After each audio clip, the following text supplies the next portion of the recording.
Excited for this team.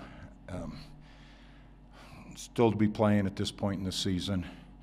Every opponent's talented, used to winning. This is a team with 25 wins in South Alabama.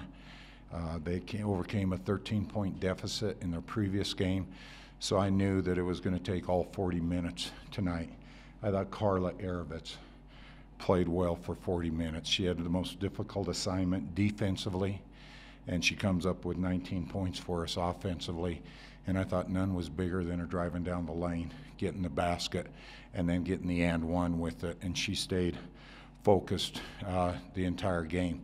It helps us to have 2 point guards on the floor most of the night with her and Clara, because now when the pressure comes, it's easier for us to choose where we want to bring the ball up. I thought we got off to a good start. Then Bailey Cotton was in foul trouble. And Bailey was 4 for 4 from the field, played 7 minutes, and South Alabama made a run.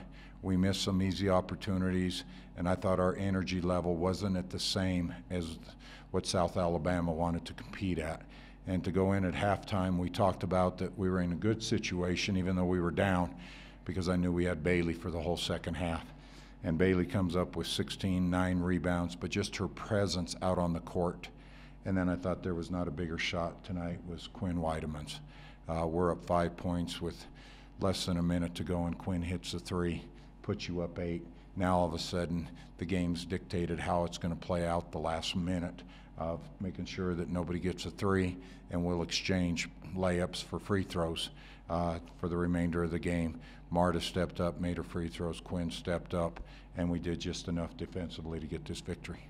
Obviously, your seniors are big so many times, as you mentioned, Rarish and Wyoming freshmen. These are big games and kind of big pressure situations to make plays like that. I mean, how encouraging is that to see? It's very encouraging. And in fact, one time, Robert, during the last 5 minutes, I'm sitting there going, I'm counting on 2 freshmen out here to control the game, make plays, and I felt very comfortable with both of them out there. And they really step up, and it's been all year long. They've played at that level. They make some mistakes, and we live with that, knowing their youth, but they just keep competing, and that's the biggest part. But to have them out there defensively, giving them tough defensive assignments, and then asking them to play on the offensive end and make big plays, can't say enough about those freshmen. You were concerned about their balance coming in. They finished with 4 players in double figures, particularly with Bailey off the floor. How difficult were they to defend? It was very difficult. When you take a look at that second quarter, they get 21 points in the second quarter, and that's with Bailey sitting out. And I knew that was going to be a challenge for us, because you had to get isolated at a point in time in the post. And you're better to be isolated with a senior that has as much games as Bailey. And so when we were down 8, it really crossed my mind to bring Bailey back in the second quarter. And you just knew then you just had to survive it.